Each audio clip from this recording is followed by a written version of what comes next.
Okay, I'm back. Wala sana akong planong mag-vlog today kasi nga sobrang busy ko, nag-aayos ako ng bahay. Ang hirap mag-decide kung alin lang idodonate, itatapon o ikikip. Because of the memories na kasama dyan ang bawat bagay kasi may value yan, depende sa memories na nakadikit doon. So, sentimental ako eh. Kaso, nasa Canada ka. Hindi pwedeng puro sentimental ang prinsipyo mo dito, ang principle mo. Kinakailangan practical ka din. Kasi ang mahal ng storage, ang mahal ng rent, ang mahal ng mortgage.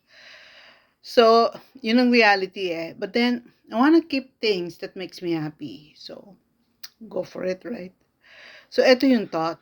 Kasi sabi ko sa sarili ko, pag ito nakalimutan ko na, sayang naman hindi ko na-share. That in life, hindi mo maaalis yung pain. As a matter of fact, pag inobserba mo maigi yung misa,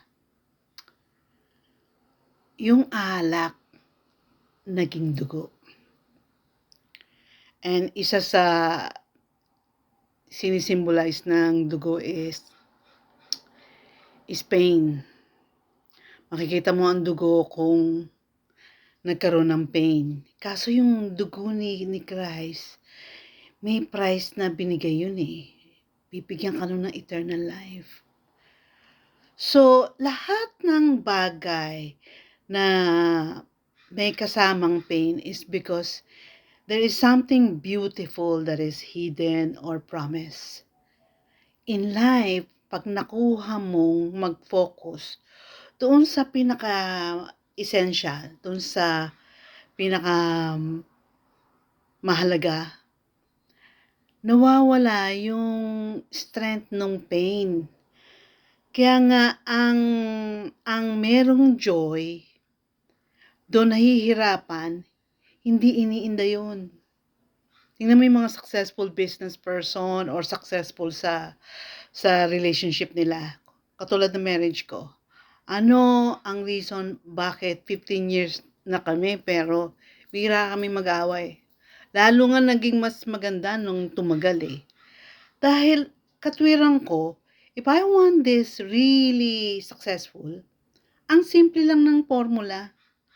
All I need to do is focus on giving him happiness, joy, peace.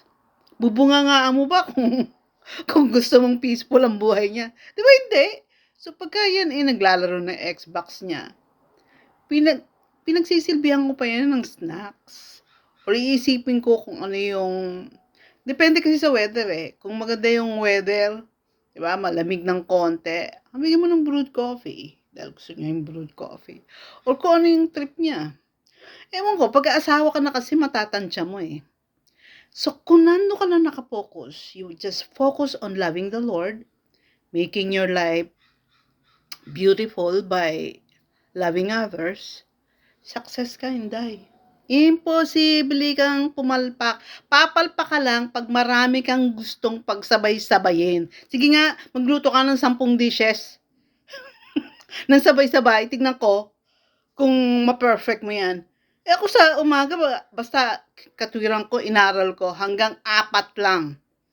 4 lang na sabay-sabay na ginagawa ko. I'm brewing coffee, cooking egg, baking something, or reheating something in the oven. Basta 4 lang.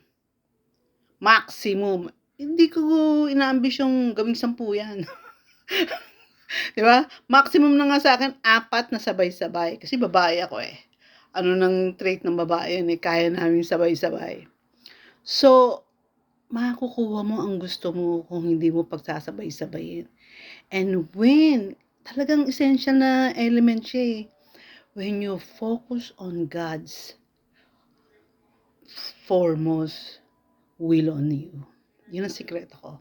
Ano yung gusto ni God ma-attain right now sa buhay ko. Diba? Simple. So, yun lang guys. Get that and be happy forever.